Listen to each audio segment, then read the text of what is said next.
Gunshots echo down the concrete hallway of Site-22. Screams are the only thing that escape each room.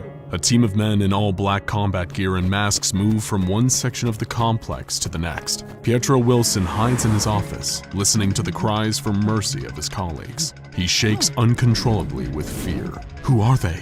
He thinks. Why are they killing everyone? And how did they find us? Moments earlier, Pietro Wilson had been in the canteen eating dinner with other staff members. A group of heavily armed men entered the room. They stood silently surveying the area. One of the scientists stood up and asked if they could assist them. That's when the carnage started. One of the masked men raised his rifle and shot the scientist in the head.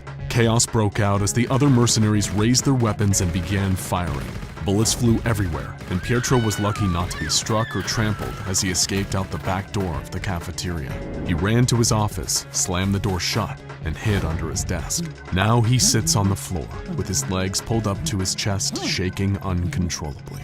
After a couple of minutes, he manages to take a deep breath and slows his heart rate. He regains control of his body, but is still filled with fear and adrenaline. Pietro crawls on his belly to his office door. He reaches up and pulls down on the handle. There's a slight click as the latch releases. He opens the door just a crack and peers out into the hallway. The flickering emergency lights illuminate the corridor for a few seconds at a time before plunging it back into darkness. There is no one in sight, but from around the corner, flashes of light from machine gun fire flickers down the hall. The screams of the workers at Site-22 are silenced. Pietro takes a deep breath and pushes the door open further. He crawls out of his office and starts moving away from the violence. Unfortunately, to get away from the mayhem, he must go deeper into the bowels of Site-22. The exit is the other way, but he is too scared to head towards the armed men.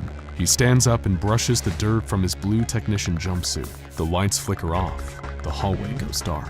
He reaches out his hands and comes into contact with the cool, damp wall. He feels his way down the corridor, swimming in darkness. After a few moments, the lights flicker back on. Pietro looks over his shoulder to make sure he is still in the clear. Standing at the end of the hall is a soldier dressed in all black with a mask covering his face. The soldier stands motionless. Pietro turns to face the soldier. His eyes open wide. His heart races. He can't breathe. The figure doesn't move. Then the lights flicker out again, and Pietro pushes off the wall and runs, blind in the darkness. He sprints as fast as he can when suddenly there's a loud crack and a bullet whizzes by his head. He can feel the wind as it barely misses his cheek. He continues to run. The lights flicker back on. He peers over his shoulder. Now there is an entire group of armed men pursuing him down the hallway, guns raised. He turns the corner of the hallway and proceeds down a set of stairs further into Site-22.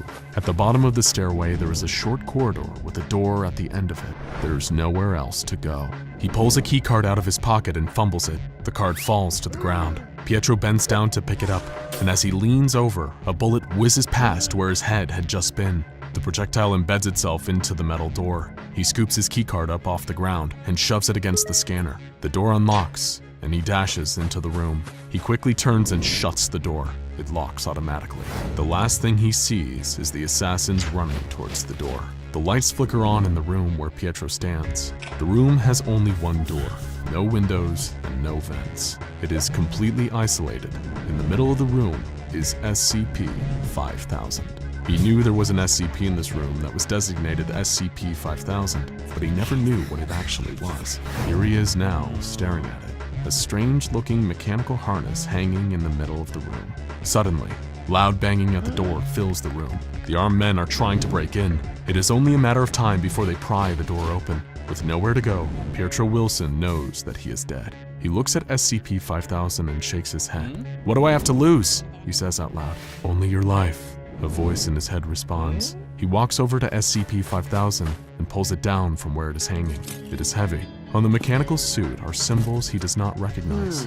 The only thing he knows about the suit are rumors he's heard from others who work at Site-22. Supposedly, it first appeared in a flash of light in the containment chamber of a Keter-level SCP at Site-62C. The designation of this Keter was SCP-579. The only other thing that Pietro knows is that everyone at Site-62C was slaughtered when containment was breached. SCP-5000 was found deactivated next to a pile of bodies. He slips on the harness, and as if it has a life of its own, SCP-5000 begins to adjust itself to the exact dimensions of his body. The suit grows and snakes across his skin, wrapping every appendage in armor. Then it begins to tighten. Pietro Wilson starts to scream as SCP-5000 envelops him. The suit rises up the back of his neck and encases his entire head, silencing his screams. The door to the room blasts open from a controlled explosion. As the dust and smoke settles, the masked men enter the room. Their flashlights move from side to side as they search for the elusive technician who had just entered. There is no one in the room. All that is there is an empty rack in the middle of the chamber. The men fan out, but there is no other exit. The room is just a solid square of concrete. They're baffled. "Where did he go?" one of them shouts. Pietro Wilson had blacked out from the pain of the suit attaching to his body. He comes to, still standing in the middle of the room. All around him are men in black combat gear. They are searching for him. He holds his breath and closes his eyes, but the gunshots never come. He opens one of his eyes and looks around. Why haven't they killed me yet? He thinks. He slowly turns his head as men walk by him with their guns raised. He hears someone say, "Where did he go?" "I'm right here," he thinks. "Am I dead?" Pietro looks down to see that his entire body is contained within SCP-5000. He lifts his hand and waves it in front of his face. He is still clearly alive, but it seems as if the killers can't see him. He walks up to one of the mercenaries and waves his hand in front of the man's face. There is no reaction. "The suit made me invisible," he thinks. Pietro looks at one of the men to see if he can find out who they are and why they have killed everyone at the base. On the sleeve of the man's jacket are the words Zeta-19. He's never heard of Zeta-19 before, but they must be part of an organization that is trying to undermine the SCP Foundation. The men continue to search the empty room, clearly confused as to where the technician went. Pietro weaves his way through the group of men and back out the door he had entered from. On his way through the wreckage that used to be a door, Pietro Wilson trips on some debris. He reaches out to steady himself, but he has fallen. He closes his eyes, knowing that as soon as he hits the ground, all of the men hunting him will be alerted by the sound of his fall. But the impact never comes. When Pietro opens his eyes, it is as if he is hovering just above the ground. He looks down at his feet. The toes of the suit are firmly planted on the floor, like powerful magnets on iron. SCP-5000 has prevented his fall and is holding him in place using the feet of the suit only. He reaches out his hand and gently places it on the ground. He pushes himself up to a standing position. He turns to look back into the room. The men are still in there searching for him. Pietro makes his way back through Site-22. He walks by his office and proceeds towards the exit of the facility. As he passes the labs and other rooms at Site-22, all he finds is carnage. Everyone has been killed. An extra bullet has been placed in each person's head to make sure. It seems that the only mission these men were on was to kill everyone and make sure they stayed dead.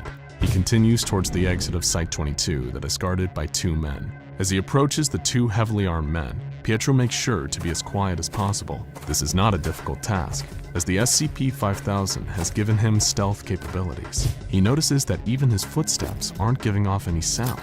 It is almost as if the suit is allowing him to glide across the floor. He is almost to the exit.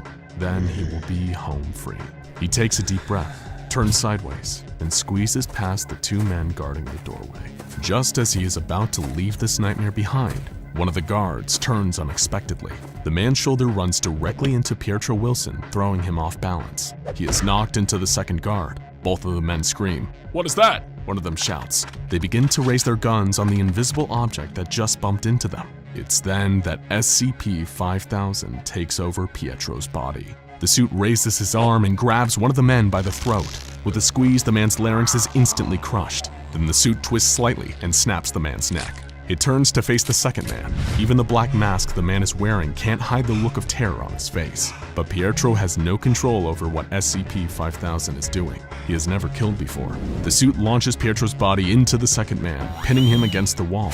It then grabs the top of the mercenary's head and slams it against the concrete, again and again and again, until the man's screams are silenced. The suit lets go of the man, and his lifeless body slides to the ground as Pietro backs out. When he regains consciousness, he's outside of Site-22, standing on top of a hill, looking down at the facility below. He looks at his hands, then at the rest of his body. He is still contained within SCP-5000.